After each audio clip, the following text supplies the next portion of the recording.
ciel et la terre passeront, mais ta parole ne passera jamais. Et celui qui fait égal à ta volonté ne passera jamais. Et ce soir, nous sommes rassemblés pour faire ta volonté, Seigneur. Plus tu nous l'as communiqué ce soir, nous savons qu'elle est exprimée au travers de ta parole. La parole de l'homme n'est que vanité. La pensée de l'homme n'est que vanité. Mais ta parole, Seigneur, a la vie à l'intérieur. Nous sommes rassemblés ce soir pour écouter encore une portion de toi. Juste une seule portion de toi est suffisante, Seigneur, pour changer nos vies. Et ce soir, regarde mon frère, regarde ma soeur, regarde l'état de ton église, Seigneur. Nous venons pour devenir meilleurs. Nous venons pour recevoir de toi instruction. Seigneur, mon Père, dispose ton cœur à t'écouter ce soir. Ouvre nos oreilles pour te recevoir, Seigneur, mon Père. Que nos cœurs puissent te recevoir et que nos oreilles puissent t'écouter et que notre esprit soit disposé, Seigneur. Ôte la distraction de l'ennemi, ôte la lourdeur, la fatigue, la paresse. Seigneur, rends-nous attentifs à ce que l'Esprit dira encore, Seigneur. Nous savons, Père élevé, que ta parole ne souffre aucune interprétation particulière. Plus encore moins de la lèvre humaine, Seigneur.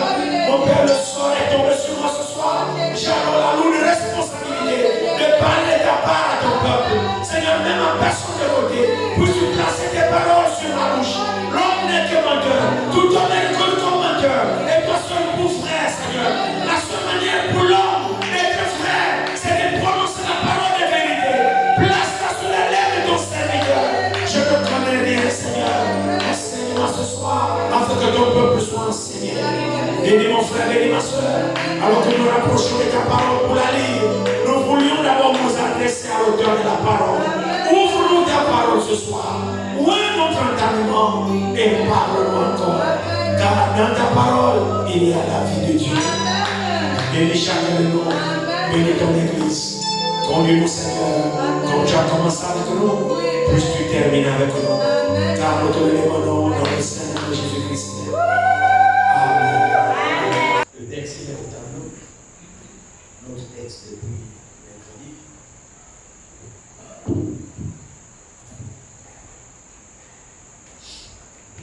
Jacques chapitre 2, lisons le verset 8.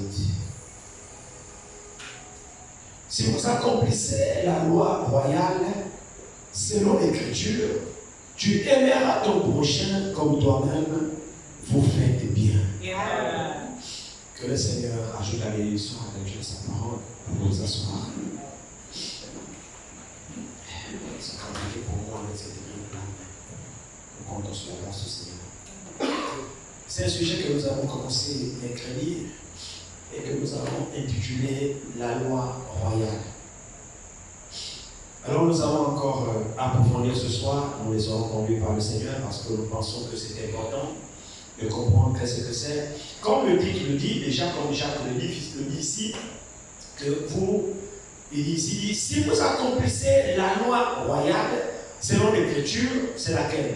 Tu aimeras ton prochain comme toi-même, vous faites bien. Alors nous voyons que Jacques l'a défini comme étant la loi royale. Nous avons vu mercredi que Paul l'appelle la loi de Christ.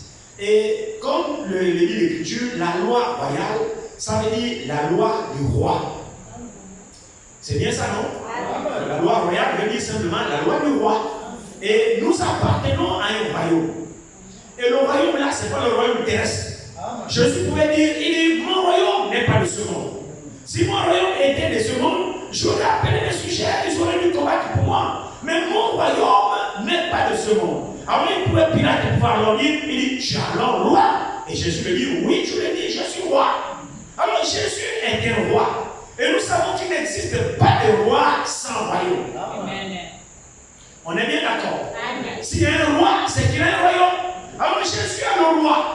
Il est notre roi.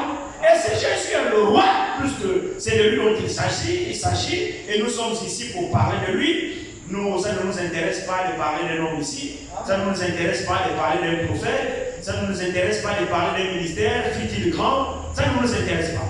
Ce qui nous importe ici, c'est de parler du roi. Amen. Et ce roi-là, c'est le Seigneur Jésus-Christ. Il a dit là où deux ou trois sont assemblés à mon nom, je suis au milieu d'eux. Et je sais que ça aussi, nous le croyons fermement. Et nous savons qu'il est déjà là parmi nous. Parce qu'il ne ment pas. Le ciel et la terre passeront, mais tout ce qui sort de sa bouche ne passera pas. Alors Jésus étant un grand roi,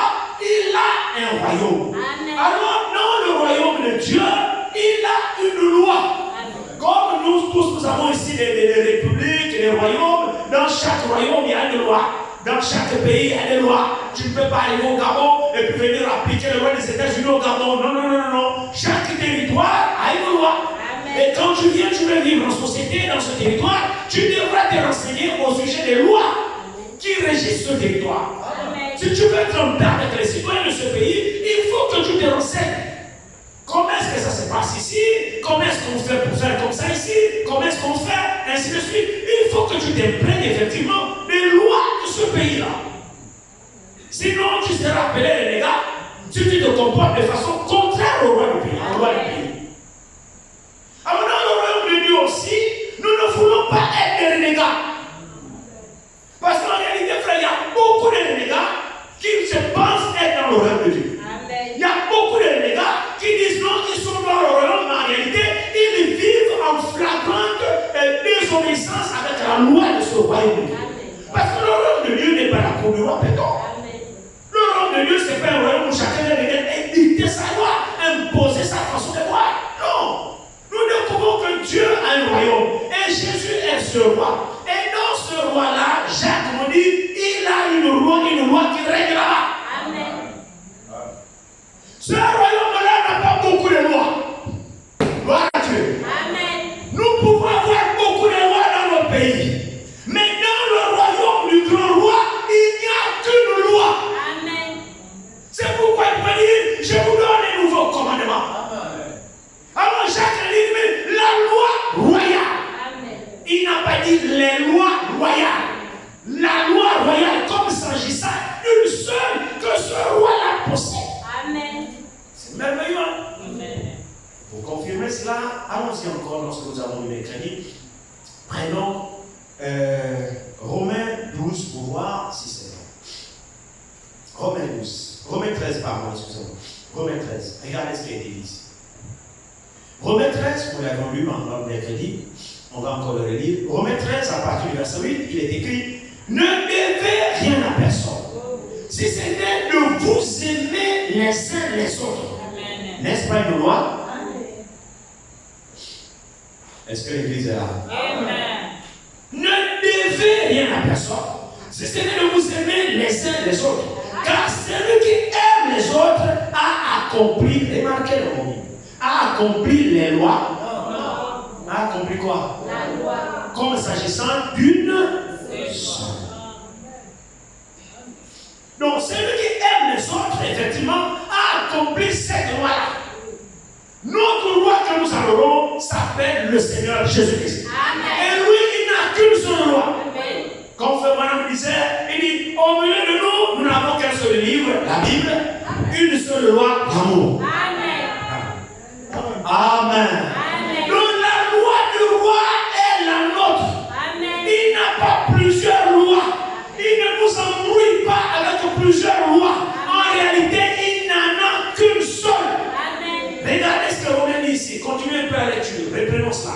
Ne devez rien à personne, si ce n'est de vous aimer les uns les autres. Car celui qui aime les autres a accompli la loi.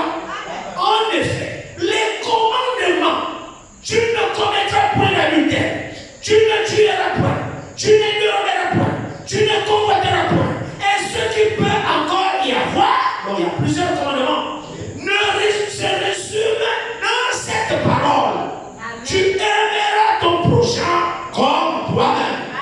L'amour ne fait point de mal au prochain. L'amour est l'accomplissement de la loi. Amen. Dans notre traduction, il est dit: l'amour est la somme de la loi. Amen.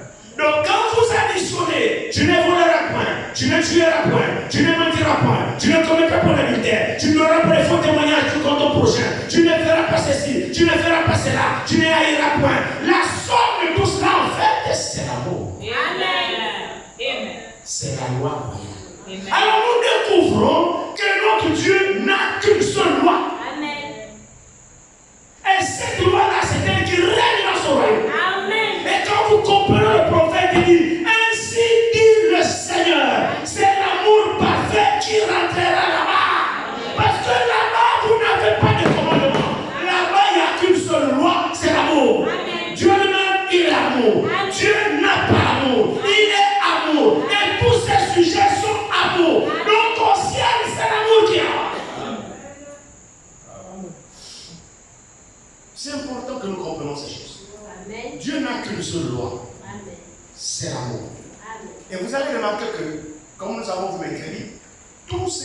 faisons, c'est parce qu'il nous manque l'amour. Ça. Le mal que nous faisons, c'est parce que nous n'aimons pas. Amen. Les critiques que nous faisons, c'est parce que nous n'aimons pas. Ça. Les toiser les autres, c'est parce que nous n'aimons pas. Les voler, c'est parce que nous n'aimons pas. Si réellement l'amour de Dieu est arrivé dans ton cœur, tu es incapable de faire du mal à quelqu'un. Amen. Tu es innocent quant au mal.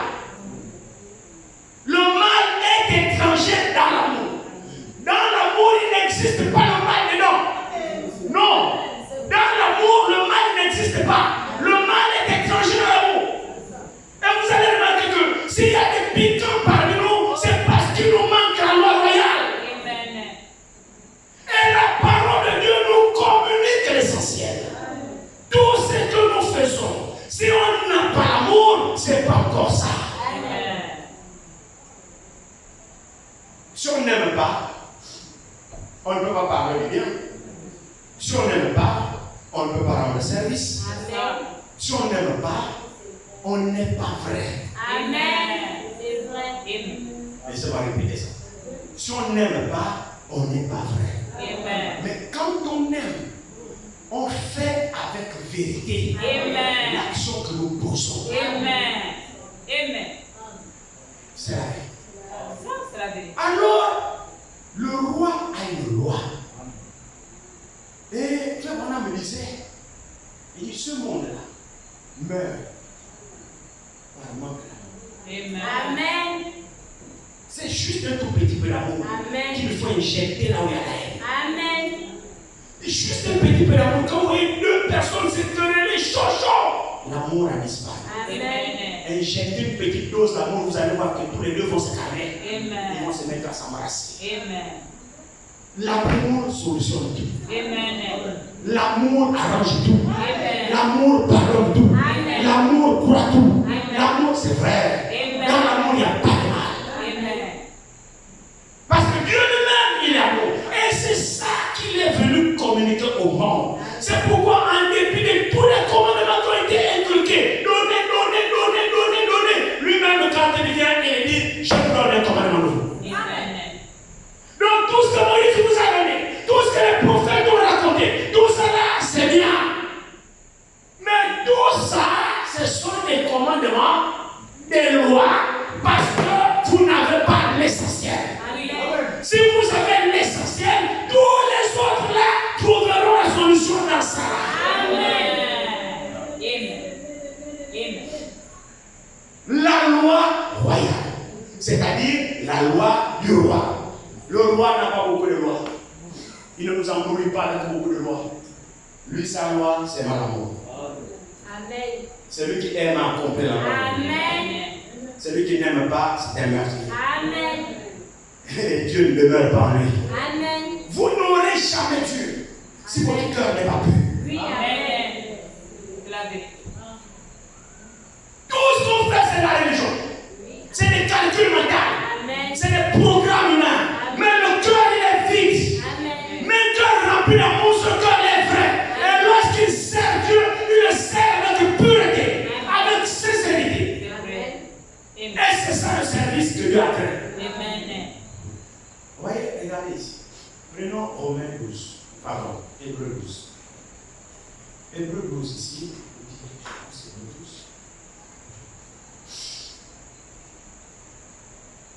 12. Hébreux 12, 28 nous dit ici.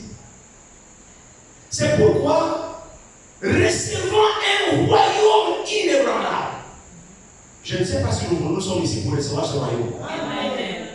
Hein? Le royaume de Dieu est inébranlable. Et nous sommes ici pour nous préparer à rentrer dans ce royaume. Mon frère, ma soeur, n'importe qui n'entrera pas dans ce royaume si tu ne remplis pas les conditions du roi. Amen. Amen. C'est vrai, frère. Là-bas, il n'y a pas de passeport à falsifier. Non. Tu ne remplis pas les conditions du roi, tu n'entreras pas dans ce royaume. C'est un royaume inébranlable. Alors il dit ici, Paul nous dit ici dans les Hébreux, il dit, c'est pourquoi recevant un royaume inébranlable, montrons notre reconnaissance en rendant à Dieu un culte qui nous soit agréable, avec piété et avec crainte. Nous devons nous débarrasser de toute duplicité. Amen. C'est-à-dire nos cœurs doubles. Oui. Nous devons nous débarrasser de nos calculs. Amen. Dieu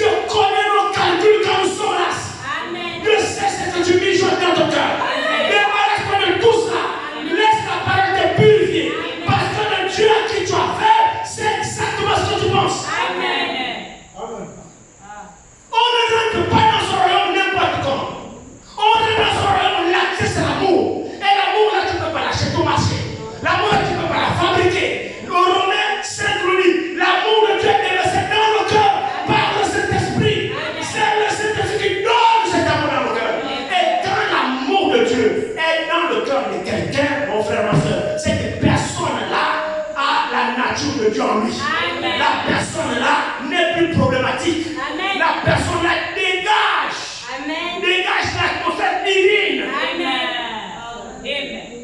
Et c'est ça l'église de Dieu. Amen. Au milieu de l'église de Dieu, il doit régner l'amour. Amen. S'il n'y a pas d'amour dans l'église, ce n'est pas l'église de Dieu. C'est un autre esprit qui est au milieu de vous. Amen. Parce que si Jésus a donné un nouveau commandement, ça veut dire que tous les autres commandements sont substitués à ce commandement. Amen. Je vous donne un commandement nouveau. Ça veut dire que les autres là n'étaient pas suffisants. Amen. Alors celui qui donne là engloutit tous les autres. Amen. Et le commandement nouveau qu'il donne, c'est quoi? Aimez-vous les uns les autres. Amen. Mon frère, ma soeur, voici l'essentiel. C'est ça l'essentiel. Quand l'église a saisi ça, le mal ne pourra même pas circuler par nous. Amen. C'est-à-dire, si je vous aime d'une telle manière, au point où je vous place dans mon cœur, je serai incapable de vous faire du mal. Amen. Et si vous faites la même chose, vous serez capable de faire du mal. Amen. Alors, qu'est-ce qui va se passer? Il va se passer que nous allons tellement nous aimer et nous prierons les uns pour les autres. Et ça fera que si toi tu apprends que j'ai eu un bobo, tu n'as pas sommeil chez toi. Amen. Vice versa aussi chez moi. Amen. Nous l'avons vous mercredi. L'indifférence que nous avons les uns envers les autres, c'est simplement parce que l'amour de Dieu n'est pas dans nos cœurs. Amen. On doit arrêter de se mentir. Et il est temps que chacun regarde, qu'il reconnaisse devant lui-même et qu'il vienne à l'espace pour dire Seigneur, je n'ai pas ce amour à moi. Et c'est lui qui va le donner. Il n'est pas question qu'on le fabrique. Non. Amen. Parce que sans ce d'amour, mon frère, ma soeur, nous ne servons pas Dieu comme Dieu veut. Amen. C'est juste. Et nos rapports entre nous ne sont pas sincères, ne sont pas vrais. Ce qui rend nos rapports sincères, c'est l'amour. Amen. Amen. Merci. Alléluia. C'est pourquoi, frère, mon ami, il dit le cactus, il dit le cactus, c'est une tendre plante. Une tendre plante. Mais par manque d'eau, elle a poussé dans le désert. Par manque d'eau, elle a tellement séché qu'elle a poussé les piquants. Alléluia. C'est pas par le manque d'eau que le cactus est devenu piquant. Oui. La sécheresse. Qu'est-ce que c'est? Le manque d'amour. Oui. C'est ce qui nous rend piquants les uns vers les autres. Amen. Mais quand on t'adresse une parole, tu réponds comme un piment. Oh. Il n'y a même pas d'assaisonnement. Il n'y a même pas de douceur. Parce qu'on respire la méchanceté dans notre cœur. On est asséché à l'intérieur de nous. On est sec. Oh. Amen.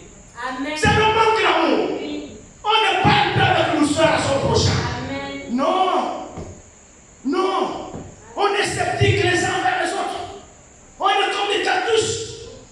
L'autre n'est pas tu es déjà garde à vous. C'est comme si tu crains quelque chose. Il manque simplement l'amour Amen. parmi les croyants. Amen. L'amour doit revenir parmi les croyants. Amen. Parce que c'est ça l'église de Jésus-Christ. Amen. L'église de Jésus-Christ est cimentée par le lien de l'amour. Amen. On doit s'aimer. Et d'ailleurs, c'est même un commandement nouveau. Il vous devez vous aimer. C'est une dette. Amen. Vous savez, frère, en dépit de tout le français qu'on peut raconter, en dépit de toutes les doctrines qu'on peut vous dire, demandez l'essentiel. Amen. Seigneur, remplis mon cœur d'amour. Amen. Même si tu ne connais pas tous les mystères, c'est même pas important. Oui. Ce qui est important, c'est que ton cœur à toi soit rempli de l'amour de Dieu. Et que l'amour de Dieu déborde dans ton cœur. Amen. Tu as assuré ton ticket. Même si tu ne connais pas ton ABC, même si tu ne connais pas la révélation de tous les mystères, tu as assuré. Dieu est dans ton cœur. Amen. Nous sommes passés de la mort dans la vie parce que nous aimons les frères. C'est ce que Jean 3 dit. Amen. Maintenant, lorsqu'on se regarde entre nous, parce que nous voulons du concret. La prédication, c'est le concret. Oui. C'est Dieu qui nous transmet sa vie au travers de sa parole. Nous voulons du concret parmi nous. On ne veut pas s'autoproclamer l'église de Dieu. Non, on ne veut pas ça. Parce que la Bible dit, la différence se fera voir entre ceux qui servent Dieu et ceux qui ne servent pas. Amen. Mais la différence, là, ce n'est pas vous qui la faites. Non. C'est Dieu lui-même qui opère cette différence. Amen. Quand Dieu est parmi vous, quand Dieu est au milieu de vous,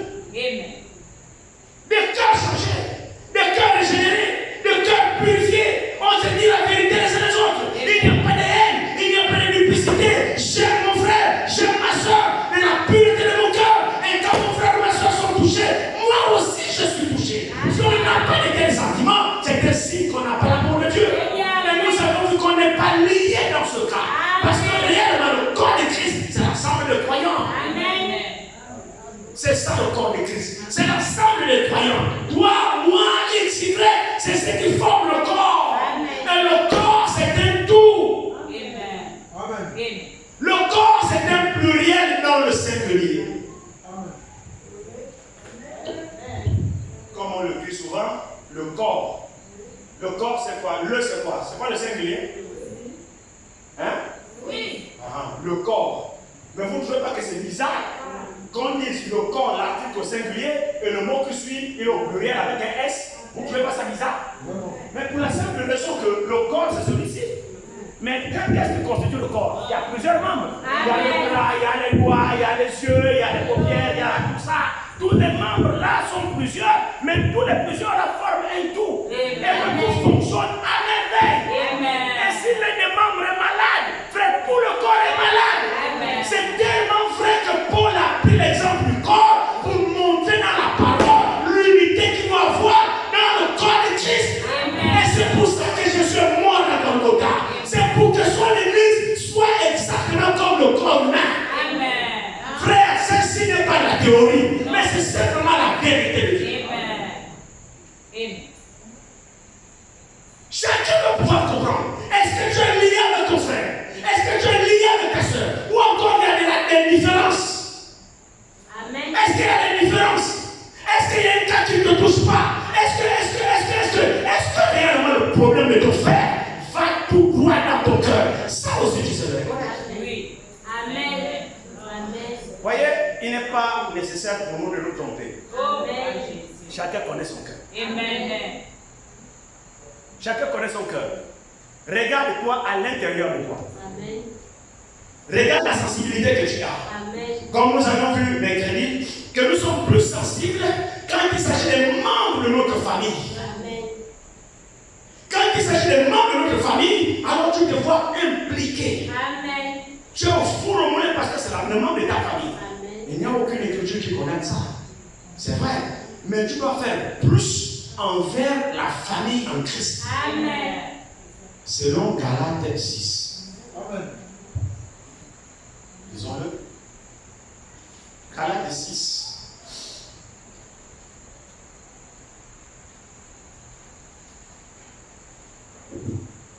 Galates chapitre 6, ici. Commençons au verset 7. Ne vous y trompez pas. On ne se moque pas de Dieu. Ce qu'un homme aura semé, il le moissonnera aussi. Celui qui sème pour sa chair, moissonnera de la chair la corruption. Celui qui sème pour l'esprit, moissonnera de l'esprit la vie éternelle. Ne vous lassez pas de faire le bien. Amen. Car nous moissonnerons au temps convenable. Amen. Si nous ne nous la relâchons pas. Amen. Donc quand vous faites le bien, ne vous relâchez pas. Amen. Même si à l'instant vous ne voyez pas le fruit de cela, ne vous relâchez pas. Amen. Vous moissonnerez au temps convenable. Et le temps là appartient à Dieu. Amen. Dieu n'est pas ingrat. Amen. Toutes les actions que nous posons sont cochées. Amen. C'est pour cette raison que lorsque vous faites le bien, ne sonnez pas la trompette. Amen. Amen. La Bible dit, lorsque la main droite donne, la main gauche ne doit pas savoir. Amen. Ne faites pas en sorte que l'on sache que vous voyez le bas là, c'est moi qui ai acheté ça. Vous voyez là, la montre là, c'est moi. Si c'est pas moi, et le micro là, c'est moi. Les ventilateurs là, c'est moi. Très bien. Tu auras reçu ta récompense de la part des hommes. Parce que les hommes vont te connaître. Ah, notre homme, c'est le frère. Oh, d'accord. C'est ce que tu voulais en fait. Mais pour Dieu, c'est zéro.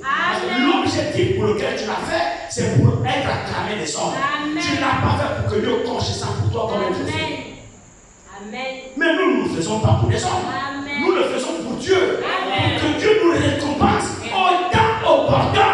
Nous moissonnerons au temps opportun. Amen. C'est pourquoi ne nous relâchons pas. Quand on vient, faites toujours le bien. Vous amassez vos trésors dans la gloire. Amen. Faites toujours le bien. Ne vous fatiguez pas. Amen. Même si la personne en vrai que vous faites le bien n'est pas reconnaissante, vous faites toujours. Amen. Amen. Alors, Galates nous dit ici,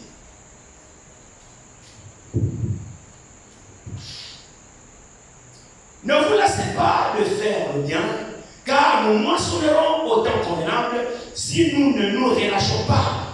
Ainsi donc, sur verset 10 de Galates 6, ainsi donc, pendant que nous avons l'occasion, pratiquons le bien envers tous, sans distinction. Amen. Amen. Envers tous, et surtout envers les frères en la foi. Amen. C'est bien d'aimer tout le monde, mais fais plus envers les bien-aimés. Amen. Amen. Amen. Amen. Prenons Proverbe 3. Proverbe 3. Ici.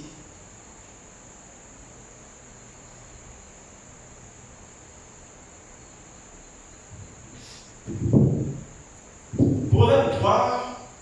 Commençons au verset 26 et Proverbe 3 à partir du verset 26. Car l'Éternel sera ton assurance. Et il préservera ton pied de toute embûche. Ne refuse pas un bienfait à celui qui est à droite. Avez-vous entendu ça? Ne refuse pas un bienfait à celui qui est à droite. Amen. Quand tu as le pouvoir de l'accorder, Amen. donc ne refuse pas un bienfait à celui qui est dans le besoin. Amen. Si toi tu as la possibilité de le lui accorder, Amen. à moins que tu n'aies pas, Amen. mais si tu as, ne Amen. refuse pas. Amen. Vous entendez ça? Amen. Ne refuse pas un bienfait à celui qui a droit si toi tu as le pouvoir de l'accorder. Et Dieu voit si tu peux ou non. Maintenant, observez très bien. Verset 28. Ne dis pas à ton prochain, va et reviens demain, je donnerai. Quand tu as quoi donner? C'est ça. Vraiment. Amen. Hein? Le bien-aimé dans le besoin. Tu as, c'est pas que tu n'as pas, tu as. Bon, écoute, va d'abord au bureau, demain, bon, reviens demain, bon, reviens après demain, bon, reviens avant hier, reviens après hier. Tu le balades, alors que tu as la possibilité de résoudre son problème. Amen. Il ne faut pas faire ça. Amen. Quand tu n'as pas, tu n'as pas. Amen. Mais quand tu as et que tu peux, fais-le. Amen. Dieu te bénira. Amen. Il y a beaucoup de bonheur à donner qu'à recevoir. Amen. Et nous devons être toujours disposés à donner. Amen. Frères et sœurs, l'amour de Dieu, c'est la loi royale. C'est ça la vie de Dieu et c'est ça la vie de ceux qui croient en Dieu. On ne doit pas avoir une vie différente de notre Dieu. Amen. L'amour même, c'est Dieu. Amen. Alléluia. Amen. Il n'y a jamais eu d'homme qui aime plus que Jésus-Christ. Amen. Vous ne rencontrerez jamais un homme sur la terre qui a plus d'amour que Jésus. Amen. Et pourtant, il n'y a jamais un seul homme sur la terre qui a été plus haï que Jésus. Amen. Amen. Amen. Malgré que les gens le haïssaient, et pourtant il aimait les gens qui le haïssaient. Amen. Alléluia. Amen. Mais c'est de lui que nous tirons l'exemple. C'est de lui que nous vient sa vie. Amen. Il a dit, moi je suis le roi vert plein de vie. Vous êtes le roi sec, vous n'avez la vie qu'à moitié. Alors si la vie de Dieu est dans nous, comment devons-nous vivre différemment que lui-même? Nous devons regarder notre vie. C'est en conformité avec les Écritures. Amen. Il ne s'agit pas de dire parole, non. Il s'agit que la vie de la parole soit réellement manifestée en nous. Amen. C'est ça. Je ne connais pas de plus grande loi qu'amour. Amen. Amen. Tu peux avoir la sainte doctrine comme tu veux. Tu peux prophétiser. Tu peux parler en langue. Tu peux tout faire. Mais quand tu n'as pas l'amour, tu ne vaux rien. Amen. Frère Branham me disait, il dit, ne vous comparez si vous voulez jauger votre degré spirituel. Vous voulez savoir à quel niveau vous êtes avec Dieu. Et ça, c'est l'interpellation de chaque croyant. C'est le conseil du prophète. Il dit, si vous voulez voir à quel niveau vous êtes spirituel, vous connaissez les Écritures, vous marchez avec Dieu. Il dit, ne vous comparez pas quant à la capacité que vous avez à prêcher. C'est le prédicateur. Oui. Amen. C'est pas le baromètre. Mais c'est à la capacité que vous savez de vous humilier devant la parole. Amen. Il dit, c'est là où vous jugerez votre degré spirituel. Amen. Non pas la capacité de votre connaissance. Non pas la capacité de ce que vous savez, non. Mais la capacité que tu as de te soumettre à la parole. Amen. À la capacité que tu as de pouvoir placer ton frère dans ton cœur. Amen. C'est là où tu sauras C'est ça. si tu as fait le chemin avec Dieu Amen. ou non. Amen. C'est là où chacun doit pouvoir regarder. Amen. C'est-à-dire dans l'église, si on parle de l'humilité, tu dois pouvoir dire, s'il y a des gens qui sont humbles dans cette église, est-ce qu'on peut me compter dedans? C'est-à-dire, ça c'est dans l'autocritique de toi-même. Amen. Tu dois pouvoir être dans le secret de ta chambre chez toi. Et tu te mires devant la parole, pas par rapport à moi, pas par rapport à la soeur. Tu te mires devant la parole par rapport à toi-même et tu te poses de bonnes questions. S'il y a des soeurs humbles dans l'église, est-ce que très franchement, très honnêtement, je peux en faire partie? S'il y a des frères qui sont humbles dans l'église, est-ce que très sincèrement, je peux en faire partie? Est-ce qu'on peut me compter dans le lot des gens qui sont humbles, qui sont prêts à s'humilier quand la parole colle? Tu connais ton caractère? Amen. Tu te connais? Amen. Chacun de nous se connaît. Amen. C'est pourquoi la Bible dit, mire-toi par rapport à la parole. Oui. Si chacun a à se glorifier, c'est par rapport à lui-même et non pas par rapport à l'autre. Notre glorification, c'est en fonction de ce que tu es capable d'accomplir, de ce que la parole de Dieu te demande. Amen. C'est ça. Amen. Ta capacité de glorification, c'est en fonction du décret de ta soumission par rapport à chaque verset biblique qui s'adresse à toi. Jésus. Amen. C'est là notre jauge. C'est pas non pas à la capacité de connaître les citations et non à la capacité de connaître chaque verset biblique. Non, c'est à la capacité de te soumettre à chaque verset biblique. Amen. C'est là où tu as sujet de te glorifier selon toi-même. Mais c'est ce qu'il dit ici. C'est ce que Galate dit ici. Regardez bien ici. Galate dit ici.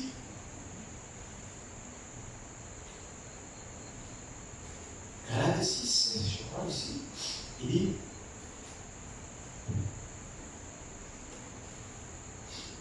Regardez. Verset 4 de Galate 10, il dit que chacun s'examine, que chacun examine ses propres œuvres. Amen. Hein? Amen. Galate 10, verset 4. Que chacun examine ses propres œuvres. Et alors, il aura sujet de se glorifier pour lui seul et non par rapport à autrui. Amen.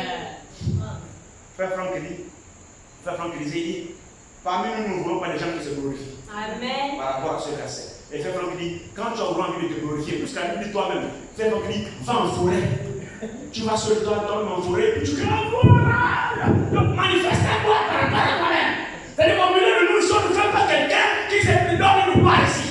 Oui. Amen. Oh, Franck dit, si tu veux te glorifier, le verset dit, regarde très bien, Paul dit, que chacun examine ses propres œuvres. Alors il aura sujet de se glorifier pour lui seul. Amen. Oh. Nous ici parmi nous, on ne veut pas dire moi. On n'en a pas besoin ici. Amen. Si tu penses que tu as quelque chose devant une forêt et vente-toi là-bas de tes propres œuvres que tu fais là avec le bois, et Dieu te voit là-bas seul. Mais quand tu viens parler, il faut soit humble. Amen. Amen. Oh. Nous ici, nous voulons être les serviteurs les uns des autres. Amen. Nous ici, nous voulons être environnés des liens d'amour. Nous ici, nous voulons considérer l'autre étant plus grand que l'autre. Amen. Ça, c'est notre loi ici. Parce que nous voulons ici la loi royale. Nous appartenons au royaume du roi. Amen. Maintenant, sur la terre, nous sommes maintenant citoyens du royaume. Amen. Je ne sais pas si vous l'êtes. Amen. Moi, je crois par la foi que nous le sommes maintenant. Amen. Nous ne le serons pas, nous le sommes maintenant. Amen. Pendant que nous y sommes, nous appartenons déjà au royaume de Dieu. Amen. Alors, dans ce royaume, si nous l'appartenons déjà, nous devons avoir la loi qui règne dans ce royaume, ici sur la terre, entre nous. Donc, les citoyens du royaume céleste ont une seule loi qui règne parmi eux. C'est pourquoi le grand roi a dit, la seule règle par laquelle on vous identifiera, c'est quand vous aurez un roi. Amen. C'est par la loi du royaume qu'on reconnaîtra les fils du royaume, les filles du royaume. Quelle est cette loi?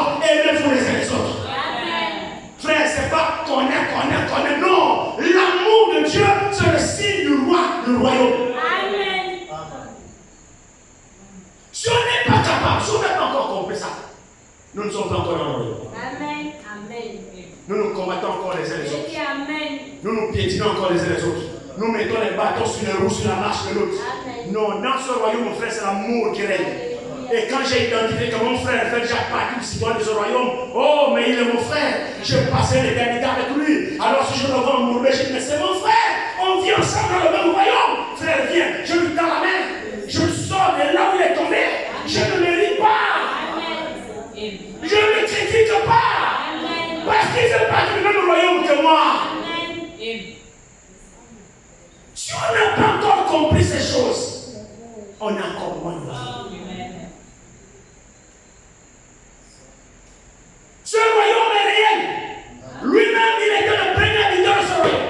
Et quand il est descendu dans le royaume de Somme, il ne s'est pas confondu au Somme, malgré leur incrédulité. Il a manifesté la vie du royaume sur la terre. Malgré l'hostilité,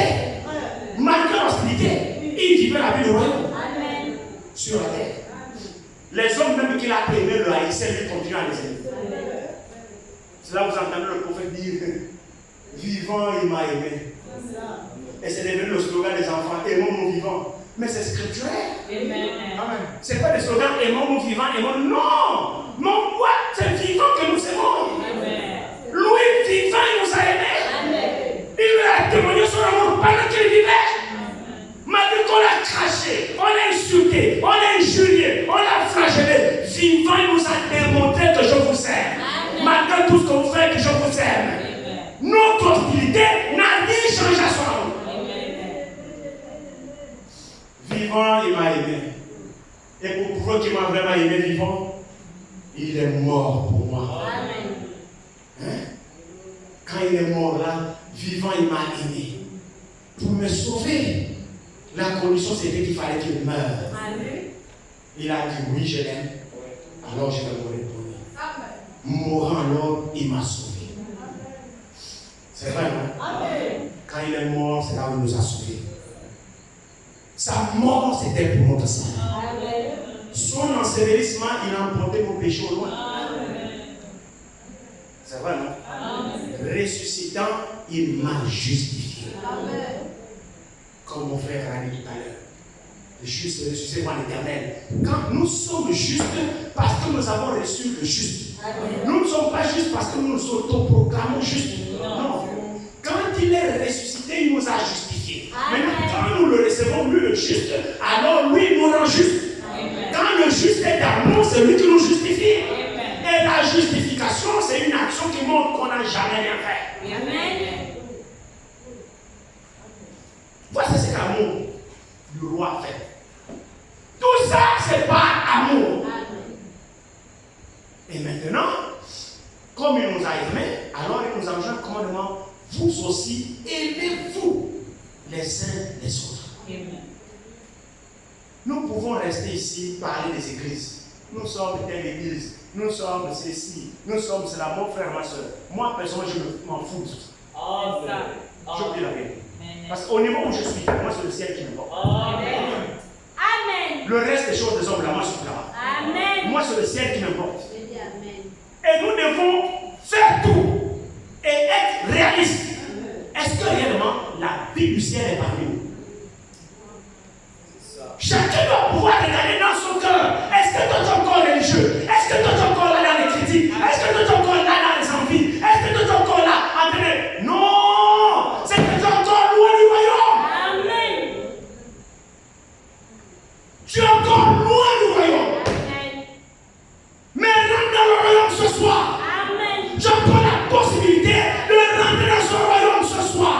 Ce royaume-là, là-bas, il y a quel amour? Amen. Il n'y a pas de combat là-bas. Amen. Hein? Dans ce royaume, il n'y a pas de combat là-bas. Et pour savoir que le royaume de Dieu est rentré dans quelqu'un, ça n'a rien à voir avec la religion. Vous vous rappelez des Zachée? On l'avait déjà écouté ici. Amen. Vous vous rappelez des Zachée? Amen. L'homme court, c'était un publicain, un collecteur d'impôts, un païen, un pécheur qui avait beaucoup de biens. Et il avait un handicap de haute taille. Mais il avait entendu parler de Jésus. Et Jésus devait passer par la contrée où Zachée était. Avec la foule que Jésus traînait, pour Zachée c'était un handicap. Et maintenant son cœur à lui là-bas, il voulait voir Jésus. Amen. Merveilleux. Je ne sais pas quel est l'état de ton sentiment de ton cœur ce soir. Je ne connais pas quel est l'état de ton cœur ce soir. Est-ce que toi aussi, pendant que tu es dans ton cœur à toi, tu as le désir réellement de le voir, de l'expérimenter? J'en sais rien. Parce que frères et sœurs, Zachée ne savait pas que Jésus le connaissait. Amen. Mais ce qui était dans le cœur de Zachée, c'est ça qui a attiré Jésus en lui. Amen. Le désir que Zachée avait dans son cœur de voir Jésus jusqu'à ce qu'il est monté sur le sycomore, Jésus voyait le désir de Zachée. Et Jésus répond à chaque désir. Si ton désir à toi, c'est exactement ce qui se manifeste dans ta vie. Pendant que la parole sort, si ton désir à toi, c'est de faire partie de son royaume, mais il t'exaucera. Lui, il est celui qui sonne les cœurs. Il connaît les pensées de chaque cœur. Et c'est selon ses pensées qu'il te répond. Sinon, comment arrive-t-il devant le sycomore? Il s'arrête là, il ne regarde même pas en haut. Zachée perché là-bas, la foule l'environne, il marche, le sycomore est là, il passe en dessous, s'arrête juste en dessous du sycomore. Il est venu dire Zachée, il est à toi descendre. Comment il a su que Zachée là-bas? Comment il a su qu'il s'appelle Zachée? Amen. Amen. Ne voyez-vous pas qu'il est Dieu? Amen. Et qu'il te connaît ce soir? Amen. Mais c'est la vérité. Il ne voyait Zachée. Malgré qu'il était pécheur, malgré qu'il était païen, malgré qu'il était publicain, il voyait Zachée. Parce que Zachée est aussi un fils d'Abraham. C'est pas moi qui le dis, c'est lui-même qui le déclare. Zachée est à toi descendre, car il faut qu'aujourd'hui la chaîne mange à ta maison. La Bible dit Zachée, c'est à ta maison. Zachée n'est pas resté là à raison. Oh, mais qui lui a dit que j'étais ici? Oh, c'est sûr que le voisin qui lui a trahi et que moi, j'achète qui est monté sur le second. C'est sûr que quelqu'un a parlé de moi. Souvent, c'est comme ça que nous raisonnons. Lorsque la parole sort et que ça touche exactement le point dans lequel nous sommes, on commence à raisonner pour dire, oh, c'est ce qu'on lui a dit. C'est parce qu'il a entendu. Mais on n'est pas ici pour entendre nos choses. Moi, personnellement, ça m'intéresse pas. Et puis on ne prêche pas la parole parce qu'on a entendu quelque chose. On ne prêche pas l'inspiration. Il vous met quelque chose sur la langue et puis vous parlez. Si ça coïncide, tant mieux. Ça ne coïncide pas, tant mieux. On ne prêche pas parce que quand tu as entendu quoi, et si c'est que tu as entendu, tu fais un serment, non? Tu es vide, va t'asseoir. Et quand il est rentré chez Zachée, Zachée l'a reçu avec joie. Qu'est-ce qui s'est passé entre Zachée et Jésus? J'en sais rien. Il y a eu une connexion spirituelle entre Zachée et Jésus dans la maison de Zachée que même les voisins ne comprenaient pas. C'est un contact individuel qui se passe entre le croyant et son Dieu. Sinon, qu'est-ce qui se passe dans le cœur de Zachée que tout d'un coup Zachée pour la parole? Seigneur, les gens qui m'ont fait du cœur, j'ai la mousse, moi s'en occupe. Ceux qui me doivent, j'ai l'idée des dettes, j'ai le tout, j'ai donné au sous-double, tout ça là. Jésus était en train d'observer ce qui s'est passé dans le cœur de Zachée. Qu'est-ce qui s'est passé dans le cœur de Zachée? Le salut est rentré dans sa maison. Le salut est rentré dans son cœur à lui. C'est pourquoi Jésus a envoyé la manifestation du salut dans Zachée. Il va déclarer, dit, le salut est rentré dans ce cœur. Car celui-ci est aussi un fils d'Abraham.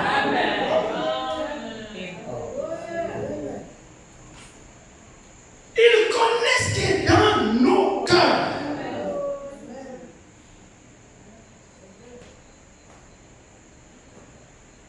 L'Église de Dieu a une vie. Amen. Les enfants de Dieu ont une vie. Oui. Les enfants de Dieu ont un comportement. Amen. Les enfants de Dieu ont un langage. Amen. Amen. La parole de Dieu s'adresse pas à tout le monde. Amen. Mais la parole de Dieu s'adresse aux enfants de Dieu. Amen. Et Dieu s'attend à ce que la vie de la parole se manifeste au milieu de nous. Amen. Et c'est ça qui marquera la différence entre nous et les dénominations, entre nous et les religieux. C'est-à-dire, on voit un fils de Dieu, même s'il n'y a pas un frère, il dégage la vie de Dieu. Amen. Il dégage l'amour de Dieu. Amen. Pourquoi voulons-nous être tout? Amen. Amen. Amen. Nous tirons quel profit de ça? Amen. Mais ça nous rattrape simplement. Amen, amen, amen. Parce qu'en réalité, tu nuis à toi-même. Oui. Pendant que tu cherches à poser un comportement pour que les frères et les sœurs te voient, mais celui qui va au-delà des frères et des sœurs, c'est Dieu. Amen. Et tu ne viens pas ici pour le faire pour une sœur. Tu viens ici pour que Dieu t'agrée. Amen. Alors fais des choses pour plaire à Dieu. Amen. Ne fais pas des choses pour plaire aux hommes. Parce que souvent, nous bossons l'extérieur pour que le frère dise que non, c'est mon frère. Mais tu perds ton temps. Aucun frère ne t'amènera au ciel. Amen. C'est ça. Aucun frère ne t'amènera au ciel. Mais Jésus a un peuple. Jésus a un peuple. Il n'est pas mort en vain. Et la vie de son peuple est identifiée par sa vie à lui. Quand on reconnaît, pour reconnaître les enfants de Dieu, ce n'est pas parce qu'ils disent que nous sommes des chrétiens. Non. C'est parce que la vie de Christ est au milieu d'eux. Et ça, tout le monde peut le voir. Amen. Comment a-t-on reconnu les apôtres? C'est les païens qui les ont reconnus.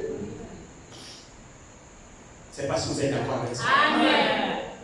Frères et sœurs, ce sont les païens. Donc les voisins que vous voyez là, Amen. qui ont reconnu que oh, ceux-là sont vraiment les chrétiens. Amen. Pourquoi?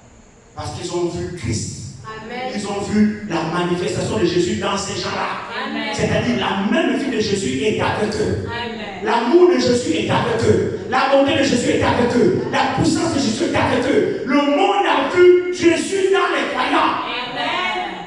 Amen. Est-ce que le même monde peut voir Jésus en nous aujourd'hui? Amen. Amen. Amen. C'est ça le problème. Amen. On ne vient pas ici pour gonfler les assemblées, tout ça, non. On vient ici pour partir dans le bois. Amen. Et il faut que la vie de Dieu se manifeste en nous. Ici, bas sur la terre. Il faut que le Saint-Esprit atteste que celui-ci est mon fils. Amen. Que celle-ci est ma fille. Mon frère, ma soeur, sortons la religion. Amen. Je vous dis la vérité. La loi royale, c'est la seule loi qui existe dans le royaume de Dieu. Amen. Et c'est pas là-bas où vous allez avoir l'amour. Non. C'est depuis ici que cette loi doit déjà être en vous. Amen. Vous devez être capable d'aimer maintenant. Et ce amour va être éprouvé. Oui. Ah. Amen. C'est pas j'aime. Non. Tout le monde va dire ça. Si vous aimez, vous devez passer au test. Oui. Et Dieu va mettre devant vous des frères que ce soit même bien-aimés. Même bien-aimés que Dieu. Le diable va passer par là pour tester ton amour. Après que le bien-aimé t'ait fait du mal, est-ce que tu changeras l'attitude à son endroit ou tu le béniras toujours? Amen. Frère Branham dit que si je suis en contradiction avec un frère, je suis divergent avec un frère, à tel point que nous sommes pratiquement, nos points de vue sont irréconciliables. À tel point que nos points de vue sont irréconciliables. Il dit, si je n'arrive pas à mettre mon bras autour de son cou et l'appeler bien-aimé frère, alors il y a quelque chose qui ne va pas moi. Amen. J'ai besoin de venir à l'hôtel, Amen. m'agenouiller et prier Dieu. Amen. Amen. Amen. Ainsi de tels sentiments, tu n'éprouves pas ça à l'endroit des frères, à l'endroit d'une sœur. Qu'est-ce qui fait notre force? C'est l'amour parmi nous. Amen. Qu'est-ce qui fait la force d'un corps? C'est l'unité de ses membres. Amen. Amen. Si vous êtes en bonne santé physiquement parlant, mais c'est parce que chaque membre est bien portant. Amen. Ça fait que tout le corps est en parfaite santé. Amen. Est-ce que c'est vrai ça? Amen. Maintenant, si un membre est malade, ma fille ici était chez moi hier. Ils ont passé la journée chez moi hier. La femme de mon bien-aimé frère Ludovic avec mes enfants, ils ont passé la journée hier là-bas, à la maison. Et moi, je ne savais pas très bien, elle n'allait pas bien. Moi, j'étais un peu dans mes cours, dans mes petites écoles là-bas. Je suis rentré, je les ai trouvés à la maison. Et j'ai constaté triste. À la maison, j'ai dit, ah, ma fille, je ne te vois pas. Elle me dit, non, j'ai mal à la dent. Oh, tu as mal à la dent. Et tout le temps qu'elle a passé à la maison, elle était très mal en point. Vous voyez, ceci montre que si un membre du corps est malade, mais tout le corps ne peut pas se réjouir. Amen. Amen. Sa dent lui faisait tellement mal que vraiment elle était triste. Et ça n'allait pas dans la maison. Elle n'était pas, je ne l'ai pas reconnue. Pourquoi? Parce qu'il y a un membre qui ne se sent pas bien. Amen. Est-ce qu'on est d'accord avec ça? Amen. Nous sommes membres les uns des autres. Amen. Vous savez, une chose est de le dire, une autre est de le réaliser. Amen. Si on n'a pas compris que c'est exactement comme ça que le Saint-Esprit nous suit, nous sommes loin d'être l'église de Christ. Nous sommes simplement une dénomination. C'est tout. Nous ne sommes pas l'église de Christ. Il faut que cette réalité divine soit imprégnée dans chaque cœur. Amen. Et que réellement nous soyons soudés comme ça. Nous soyons soudés comme ça. Et c'est ce qui marque la différence entre l'église qui appartient à Jésus et l'église qui n'appartient pas à Jésus. Amen. C'est par rapport à la qualité de ces membres. Amen. Quand j'ai réécouté la prédication du mercredi, j'ai découvert que j'ai dit beaucoup de choses mercredi, mais que je ne me référais pas à la parole. Alors j'ai désiré quand même vous lire ça. Je l'ai réécouté. C'est vrai qu'elle n'était pas un fille qui avait enregistré ça sur WhatsApp, elle a balancé en groupe. Et pendant que je l'ai réécouté, il y a beaucoup de déclarations que je faisais, mais que je ne lisais pas dans les Écritures. On parlait un peu par rapport à l'unité qui existait dans la première église. Vous vous souvenez, non? Comme dans Acte 4, la Bible dit qu'il n'y avait pas d'indigents parmi eux. On peut le lire aussi. On peut le lire aussi parmi vous. Et on va conclure. Acte 4 nous dit ici, c'est ça la première église de Jésus-Christ. Toute autre église qui n'est pas selon le modèle apostolique, n'est pas, Jésus ne le connaît pas. Donc je ne sais pas si ça aussi vous êtes d'accord. Acte 4, regardez bien ici. C'est après que le Saint-Esprit soit descendu et qu'ils ont reçu le Saint-Esprit. Regardez très bien ce qui est écrit ici. Acte 4. Lisez tout Acte 4, je vois. Amen. Commençons au verset 23. On va commencer un peu plus haut. Verset 19. Pierre et Jean leur répondirent: jugez s'il est juste devant Dieu de vous obéir plutôt qu'à Dieu, car nous ne pouvons pas ne pas parler de ce que nous avons vu et entendu. Ils leur firent de nouvelles menaces et les relâchèrent, ne sachant comment les punir à cause du peuple, parce que tous glorifiaient Dieu de ce qui était arrivé. Car l'homme qui avait été l'objet de cette guérison miraculeuse était âgé de plus de 40 ans. Maintenant, écoutez très bien, partout verset 23. Après avoir été relâchés, donc Pierre et Jean, après avoir été relâchés, ils allèrent vers les... Est-ce que l'église est là? Avez-vous entendu ça? Oui. Après avoir relâché, ils allèrent vers les leurs. Très bien. Les leurs, là, c'est qui? La mère de Pierre ou le grand-père de Jean. Donc Jean est allé chez ses parents biologiques, il est allé chez son oncle parce qu'on les avait bâtonnés à cause de la parole de Dieu et on les avait fouettés. Et puis quand on les a relâchés, Pierre est allé chez ses parents, chez les miens, et Jean aussi est allé chez les siens. C'est ça les leurs? Non. C'est bizarre que la Bible dit qu'ils allaient vers les leurs. Mais c'est qui les leurs? L'église. C'était leurs parents nés du même père, même mère? Non. Est-ce que nous pouvons comprendre ces choses? Frères et sœurs, vous êtes les miens. Amen. Je suis le vôtre. Amen. Nous devons comprendre ces choses. Arrêtons de privilégier nos familles charnelles au détriment de nos familles en Christ. Amen. Si c'est ça encore, nous n'avons encore rien compris. Amen. C'est avec vous ici que j'ai passé l'éternité. Amen. Si mon frère et ma soeur, par le lien charnel, ne croient pas en Jésus, notre lien s'arrête ici-bas sur la terre. Amen. Et puis je ne peux rien faire. Amen. Je ne peux rien faire. Je vais prier pour eux, Oui. afin qu'ils reçoivent aussi Jésus, afin qu'ils deviennent mes vrais parents. Amen. Parce que là, ils sont sauvés des parents charnels. Et les parents charnels sont temporaires. Amen. S'ils ne croient pas, c'est fini. Amen. Mais avec vous ici, Amen. avec vous ici, Amen. l'éternité, on la passera ensemble. Amen. Avec notre roi. Amen. Je ne sais pas si l'église croit à ça. Amen. Amen. Arrêtez de considérer vos familles biologiques plus que la famille en Christ.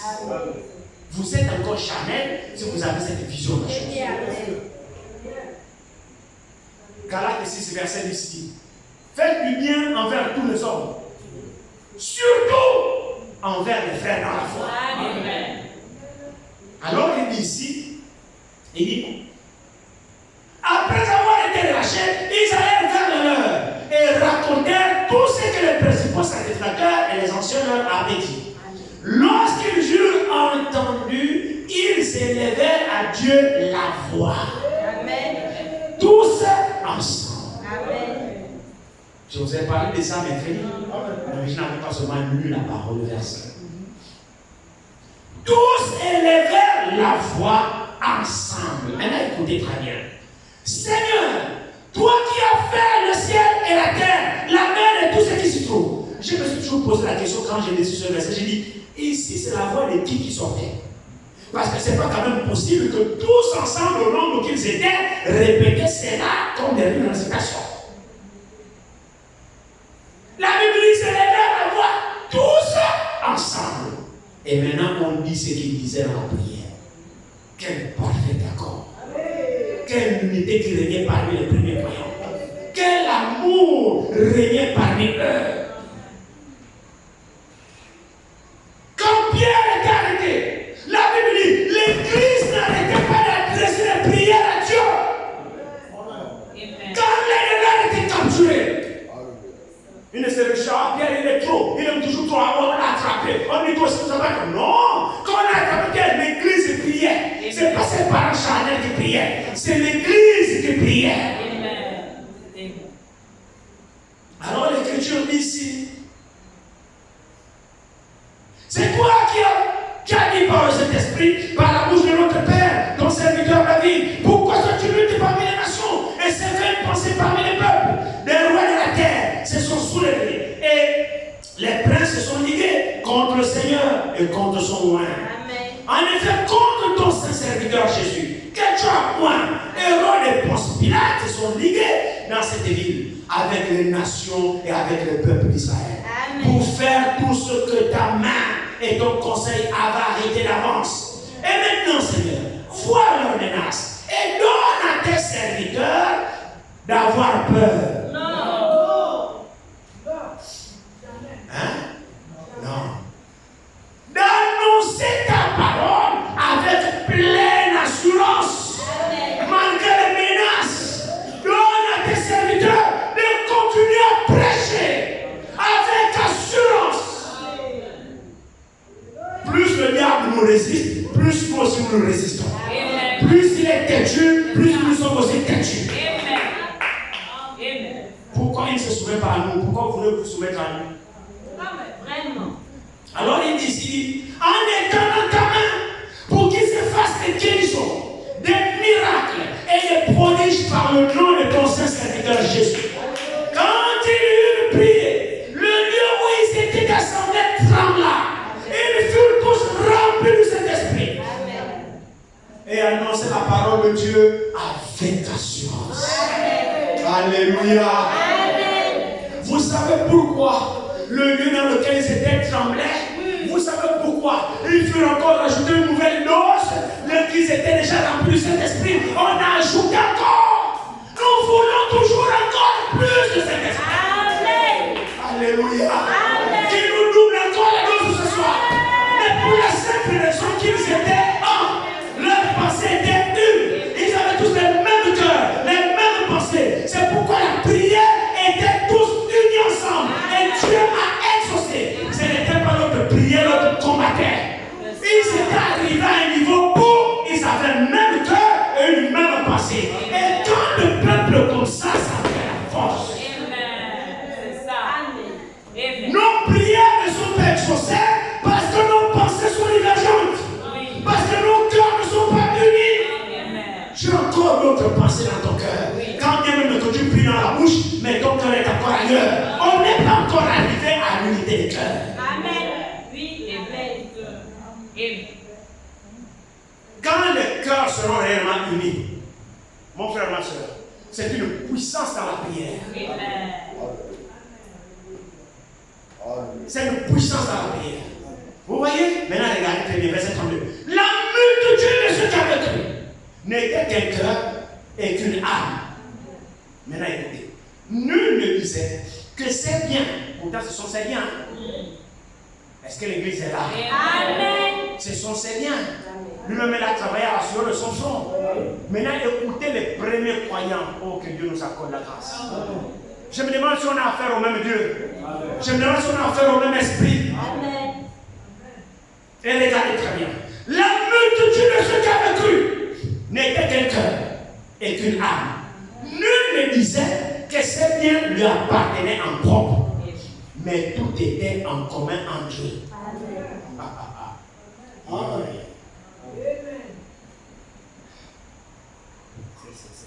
C'est profond. C'est profond. Comment cela peut-il être possible? Ça, c'est fort. C'est pour montrer que Dieu vraiment agit. Amen. Et quand Dieu touche un cœur, il n'y a pas d'hypocrisie. Amen. Quand Dieu rentre dans un cœur, ce cœur-là est vrai. Amen. Et ça m'est fait réaliser que par Dieu lui-même. Amen. Comment j'ai mes biens en moi? Mes biens en moi. Je suis dans quelle dimension? Oh, à Jésus. Je vis dans quelle dimension? Où mes biens ne sont plus à moi, je les mets à la disposition de tous.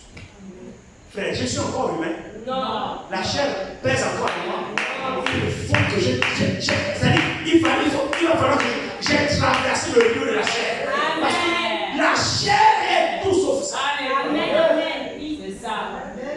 C'est pour montrer à quel niveau les premiers croyants avaient fait l'expérience de ce qu'on appelle la conversion. Amen.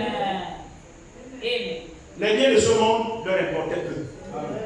Ce qui leur importait, c'était la vie de mon frère. Amen. C'est la vie de ma soeur. Amen. Alors, il était hors de question chez eux, à leur époque, dans la réalité divine dans laquelle ils étaient, de concevoir que lui, il est béni et le frère, il est pauvre. Amen. Ça. Amen. Les premiers croyants n'arrivaient pas à concevoir que lui, il est véhiculé et le frère marche à pied. Amen. Ça, là, le premier croyant n'arrivait pas à comprendre ça. Qu'il a une tonne d'habits et son frère n'a qu'un seul pantalon. Les premiers croyants ne pouvaient pas comprendre que lui, il a des tonnes de sacreries, le congélateur est rempli et le frère et la soeur à la maison n'ont rien à se mettre sur la table. Les premiers croyants ne pouvaient pas comprendre ça. Au point où sa bénédiction devenait la bénédiction de tout le monde. Et ça, il ne fabriquait pas ça. C'était une réalité divine dans chaque cœur. Oh mon Dieu. Vous voyez l'église de Jésus? C'est celle-là ici. Elle se trouve dans Acte 2. À partir du verset 32. Acte 4, verset 32. C'est ça la première église de Jésus. Pas d'indigent. Regardez, poursuivons un peu la lecture. Nul ne disait que ces biens lui appartenaient en propre, mais tout était commun entre eux. Les apôtres rendaient avec beaucoup de force témoignage de la résurrection du Seigneur Jésus-Christ. Et une grande grâce reposait sur eux tous. C'est vrai, non? Amen. Verset 34. Car il n'y avait parmi eux aucun indigent. Amen. Il n'y a pas beaucoup d'amen. Hein? Amen. Bon, maintenant je ne sais pas si c'est Luc qui a voulu écrire ça comme ça, ou bien c'est la parole de Dieu. Parce que les critiqueurs disent que le livre de Luc n'est pas inspiré. Le livre de Luc n'est pas inspiré. Frère Branham raconte une histoire où il y avait une maman qui avait son fils qui étudiait au séminaire pour sortir prêtre. Il était au séminaire dans l'école des prêtres, tout ça. Un érudit, théologien. Alors sa maman est tombée malade. Quand sa maman est tombée malade, il y avait une petite chapelle au coin de la rue, comme nous sommes aujourd'hui, des gens simples comme nous sommes aujourd'hui, qui prêchaient Jésus-Christ. Alors la maman là était très malade. Elle a appelé le pasteur. Le pasteur est arrivé et le pasteur a lu l'écriture. Qui dit, voici les signes qui accompagneront ceux qui auront cru. À mon nom, les chassons les démons. Les imposants les hommes malades. Les malades seront guéris, ainsi de suite, ainsi de suite. Alors le pasteur a prié pour la maman. Et la maman a reçu la guérison. Amen. Alors son fils a appris que sa maman était malade. Le fils théologien qu'il était, maman, fais confiance à Dieu, Dieu te guérirait, ainsi de suite. Alors son fils est venu finalement pour venir voir sa mère. Quand le fils arrive voir sa mère, Il a trouvé sa mère. J'entends quelque chose comme ça. Le témoignage, ça fait longtemps que j'ai vu ça dans la brochure. Ceux qui lisent peuvent se souvenir de l'histoire. Alors, le fils a demandé à sa mère, mais maman, tu es en bonne santé? Il dit, oui, je suis en bonne santé et je suis guéri. Alors l'enfant dit, mais comment ça tu es guéri? Alors la mère a dit, mais les pasteurs là, l'église qui est à côté là, ils sont venus prier pour moi. L'enfant dit, oh non maman! Ces gens-là sont des illettrés, ce sont des ignorants. Ils ne connaissent rien, faut pas. Nous sommes des esprits, nous avons étudié, maman, tu sais, ton fils, il a la plus. Ces gens-là ne connaissent rien au sujet de Dieu, ainsi de suite, et ensuite, Dieu n'est pas avec eux, et ah non, mon fils. La mère dit, mais il m'a lu la parole qui dit, ils imposeront aux malades, et les malades seront guéris. Il dit, non, cette écriture-là n'est pas inspirée, maman. Cette écriture n'est pas inspirée. Alors la mère a dit à son fils, gloire à Dieu! L'enfant dit, comment ça? Il dit, mais si l'écriture qui n'est pas inspirée m'a guéri, à plus forte raison l'écriture qui sera inspirée. C'est pas cette écriture-là que je suis guéri, mon fils. Mais comment elle n'est pas inspirée?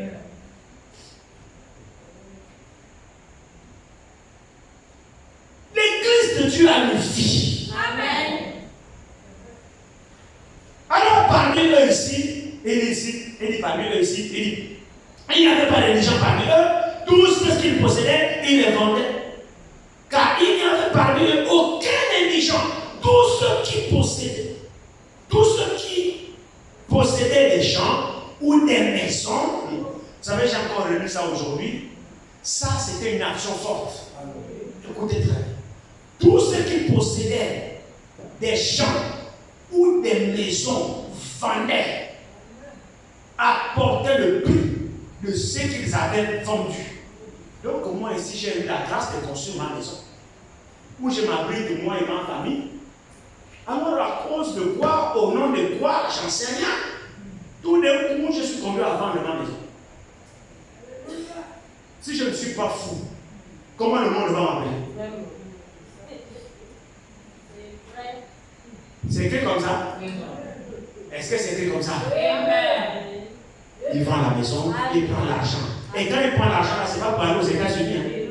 Amen. Ce n'est pas pour aller au Canada en tourisme. Amen. Non, il prend l'argent de la vente de sa maison qu'il a souffert pendant combien d'années. Il amène au pied des apôtres. Pasteur Pierre, voilà. Où tu as eu ça? Non, j'ai vendu ma maison. Mais, frère Ambroise, qu'est-ce qui t'a poussé à vendre la maison? Non, dans l'église, je voyais beaucoup de bien-aimés. C'était beaucoup de bien-aimés, beaucoup de difficultés. Les frères qui n'ont rien à manger, les sœurs, je vois là, non, j'ai une grande maison, je vais l'amener où? Quand je vois des bien-aimés qui souffrent, j'ai été vraiment touché, j'ai préféré vendre, prendre cet argent-là pour subvenir aux besoins. Amen. L'ont-ils fait? Amen. L'ont-ils fait? Amen. Au point où il n'y avait aucun indigent parmi eux. Pas d'indigent parmi eux. Pourquoi? Parce que celui qui avait pourvoyait aux besoins de celui qui n'avait pas. Amen. Et je vous ai parlé de la loi de l'égalité. Vous avez lu ça? Je vais vous lire ça. Allons-y dans 2 Corinthiens 8. Je vous ai parlé qu'ils étaient poussés par la loi de l'égalité. La Bible nous parle de ça dans 2 Corinthiens chapitre 8. Nous allons terminer. Lisez 2 Corinthiens 8 et 9, tous les chapitres chez vous à la maison. Vous comprendrez beaucoup de choses. Mais pour gagner en temps, nous allons juste commencer à... Commençons au verset 7 de 2 Corinthiens. 2 Corinthiens 8 à partir du verset 7. De même que vous excellez en toutes choses, en foi, en parole, en connaissance, en zèle, en tous égards. Et dans votre amour pour nous, faites en sorte d'exceller aussi dans cette œuvre de bienfaisance. Je ne dis pas cela pour donner un ordre, mais pour éprouver par l'exemple du zèle des autres la sincérité de votre amour. Amen. N'oubliez pas dans votre esprit qu'il s'agit de la loi royale. Amen.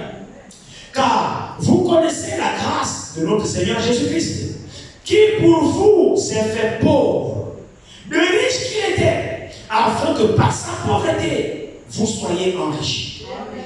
C'est un avis que je donne là-dessus. Car cela vous convient. À vous qui non seulement avez commencé à agir, mais qui en avez eu la volonté dès l'année dernière. Achevez donc maintenant d'agir afin que l'accomplissement, selon vos moyens, réponde à l'empressement que vous avez mis à vouloir. La bonne volonté, quand elle existe, est agréable en raison de ce qu'elle peut avoir à sa disposition et non de ce qu'elle n'a pas. Je ne suis pas sûr que nous avons bien compris ça. On a compris. On va essayer de rendre un peu plus clair. En d'autres termes, la bonne volonté, c'est-à-dire, si tu veux aider un frère, tu veux aider une soeur, ne dis pas, non, soeur, vraiment, pardon, en fait, si j'avais 10 000, le problème que tu poses là, pour te 10 000, si j'avais 10 000, j'aurais pu t'aider. Mais dommage, je n'ai que 1000 francs, je ne peux pas t'aider. C'est faux, tu ne voulais pas aider. Le passage là nous dit, la bonne volonté d'aider, si elle existe dans le peu que tu peux avoir. C'est ce que Paul veut dire. Si tu as la bonne volonté d'aider, ça se fera dans le geste que tu fais. Cela montre que si tu avais plus, tu aurais fait. Comme tu n'as que ça, voilà que tu donnes. Ça témoigne que si tu avais beaucoup, tu aurais donné beaucoup. Mais si tu as peu, tu ne donnes pas. C'est pas quand tu auras beaucoup que tu vas donner, tu m'as. C'est juste. Oh. C'est pourquoi Paul dit, la bonne volonté, quand elle existe, elle est agréable en raison de ce que l'on peut avoir à sa disposition. Amen. Oh. Amen. Et non de ce qu'elle n'a pas. Car il s'agit, maintenant écoutez très bien, car il s'agit non de vous exposer à la détresse pour soulager les autres, ce n'est pas de ça dont il s'agit. On ne vous demande pas d'être pauvre pour donner tous vos biens. Dans la banque, vous donnez un frère comme tu restes pauvre. Il est hors des questions. Ce n'est pas de ça dont il s'agit. Il s'agit de la loi de l'égalité. Amen. Poursuivons la lecture, ça s'explique, la Bible s'explique elle-même. Car il s'agit non de vous exposer à la détresse pour soulager les autres, mais de suivre une règle d'égalité. Oui. Avez-vous entendu cela? Amen. C'est quoi cette règle? Écoutez très bien. Il dit, mais de suivre une règle d'égalité. Dans la circonstance présente, écoutez très bien, votre superflu pourvoira à leurs besoins. Amen. Amen.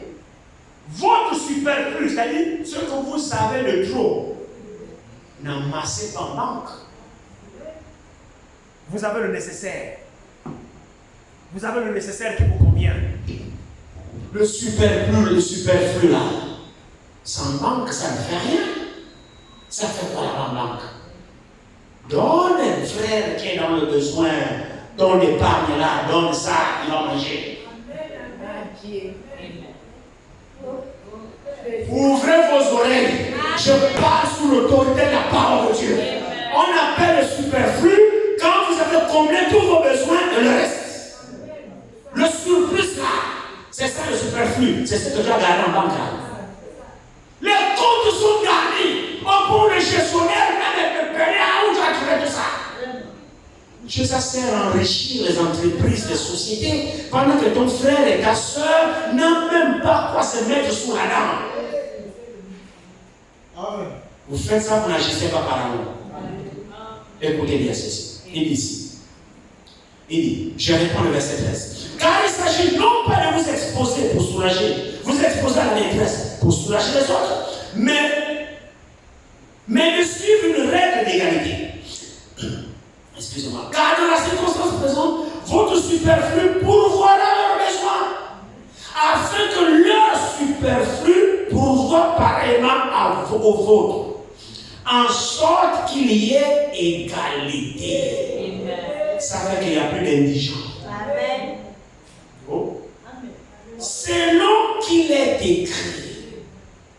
Je vous ai dit que Paul est allé prendre ça dans Exode, on va y arriver. Selon qu'il est écrit, celui qui avait ramassé beaucoup n'avait rien de trop, et celui qui avait ramassé peu n'en manquait pas. Amen. Amen.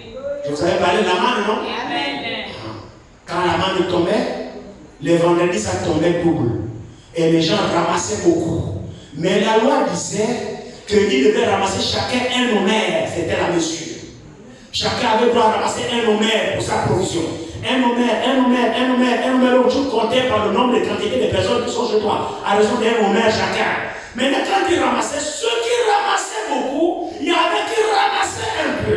Alors celui qui ramassait beaucoup n'était pas tout, beaucoup n'était pas pour lui. Maintenant, quand la manne arrivait au camp, Moïse alors prenait la mesure. Celui qui ramassait beaucoup, on prenait, il y a combien de gens chez toi? Il y a 8 personnes. On prend 8 homères, on leur donne. Le surplus là, qui n'a pas eu beaucoup, il y a 17 personnes chez moi. Donc le surplus là, compensait chez ceux qui manquaient. Amen. C'était comme ça qu'il faisait. C'est pourquoi Paul se sert de ça pour dire que, il dit, selon qu'il est écrit, c'est lui qui avait ramassé beaucoup, donc ramassé beaucoup de manne, n'avait rien de trop, et celui qui avait ramassé peu n'en manquait pas. Simplement, ce surplus de l'autre compensait au manque de l'autre, telle sorte que l'équilibre soit établi. Alors cette histoire se trouve où? Ça se trouve dans Exode 16. Lisons ça, on va terminer là-dessus.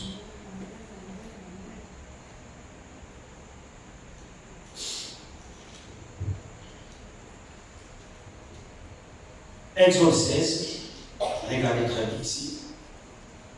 J'ai constaté que quand j'ai réécouté la prédication, j'ai parlé de ça, mais je n'ai pas lu.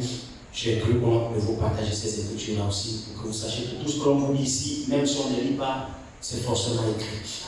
Exode 16, commençons le verset 14 d'Exode 16. Quand cette rosée fut dissipée, il y avait à la surface du désert quelque chose de menu comme des grains, quelque chose de menu comme la gelée blanche sur la terre. Les enfants d'Israël regardèrent et ils dirent l'un à l'autre, qu'est-ce que c'est là? Qu'est-ce que c'est là? Car ils ne savaient pas ce que c'était. Moïse leur dit, c'est le pain que l'Éternel vous donne pour nourriture. Voici ce que l'Éternel a ordonné. Que chacun de vous en ramasse ce qu'il faut. Voyez, pas de surplus. Ce qu'il faut pour sa nourriture. Un homère par tête. Suivant le nombre de vos personnes. Chacun apprendra pour ceux qui sont dans sa tente. Les Israélites firent ainsi. Et ils en ramassèrent les uns plus, les autres moins. Verset 18. On mesurait ensuite avec l'homère. Ceux qui avaient ramassé plus n'avaient rien de trop. Et celui qui avait ramassé moins n'en manquait pas. Amen. La loi de l'égalité. Donc parmi nous, Israël est l'église de Dieu dans l'Ancien Testament. Nous sommes l'église de Dieu dans le Nouveau Testament. Les mêmes choses qui ont existé avec Israël, les mêmes choses qui ont existé parmi nous. Et je vous apprends qu'à l'inauguration de l'église, cette écriture s'est accomplie parmi les croyants à Jérusalem. La Bible dit qu'il n'y avait pas d'indigents parmi eux. Alors comment il fait? Poussé par le Saint-Esprit, la loi royale est dans les cœurs. La loi royale mettait chacun en mouvement. Lorsque tu vois ton frère dans le besoin, l'amour de Dieu en toi ne ferme pas tes entrailles.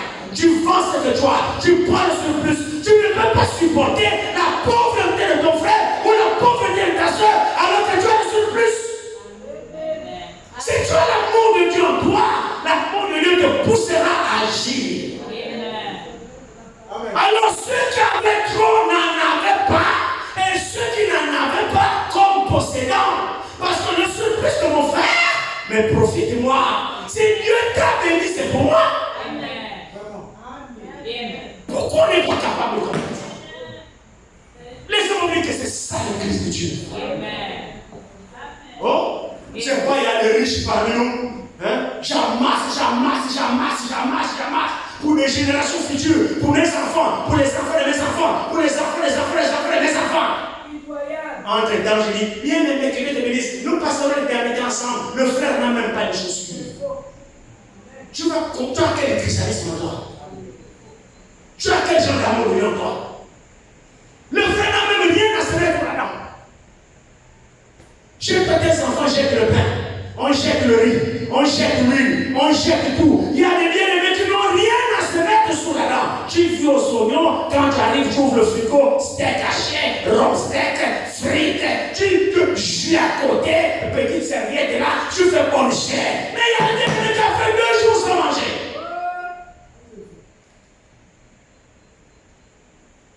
La loi royale, la loi de Christ. Amen. Frères et sœurs, nous partons dans un ciel où c'est la loi là qui règne. Amen. Nous devons manifester ça ici. Amen. Il ne doit pas avoir des méchants parmi les enfants. Amen. Si nous adorons un Dieu vivant, il ne doit pas avoir des méchants. Amen. Amen. Oh, Amen. je dois pouvoir comprendre que le peu que j'ai là, si Dieu m'a béni, c'est pour que j'ai la Dieu partage la bénédiction avec celui qui est là. Quand nous aurons compris ça, c'est ce qui marquera la différence. Amen. Il y a un bien-aimé qui m'a posé la question vendredi. Que comment faire il dit ce message de mercredi, c'est exactement ce qu'il avait dans son esprit. Lorsqu'il est venu mercredi et qu'il a écouté cela, c'était exactement ce que le Seigneur lui a parlé. Et il va me dire en sortant, il dit, comment faire pour donner, ainsi de suite. Et je voudrais aussi partager ça avec vous. Dans l'église de Dieu, tous les dons sont acceptés. Il n'y a pas que de l'argent. La libéralité consiste dans ce que tu peux avoir. Tu peux ne pas avoir de l'argent, mais tu as de la banane. Amen. Tu peux ne pas avoir de l'argent, mais tu as le riz. Amen. Amène ça à l'église. Tu as beaucoup d'amis, sélectionne, amène ça à l'église. Amen. Et les bien-aimés s'occuperont de recevoir les bien-aimés qui sont dans le besoin. On distribuera à manger, on distribuera de l'huile, on distribuera les habits, on distribuera. C'est comme ça que ça se passait dans la première église. Ce n'est pas seulement l'argent. La libéralité ne concerne pas seulement l'argent. Vous pouvez apporter aussi en nature. Tu as fait un chant, le chant pour les timas, les sacangages, on s'est dit, amène le sac. Tu veux un taxi, tu amènes le sac à l'église, mon bien-aimé, j'ai apporté le sac. Très bien. Les bien-aimés qui sont dans le besoin, on va discuter avec les frères. On va manger. C'est vrai, non? Tu as beaucoup de choses, tu ramasses, tu amènes. Tu as des amis, des enfants, les bébés, les d'autres bien-aimés qui amènent. C'est ça l'église de Dieu. C'est ça l'église de Dieu. Il ne doit pas avoir des méchants parmi nous. Dans notre maison, c'est rempli au 4x4 et chez les autres, il n'y a rien. C'est faux. Je dis c'est faux. Et je le tiens sur les Écritures. Amen. Que Dieu vous bénisse. Amen. Oh oui, à manger, c'est jamais. Et je n'ai pas de toi. Celui qui m'a sauvé par sa main. Quand il me prend par la main, me conduit à la dépromie. Aucun jour, tous les jours, ça sera. Il y aura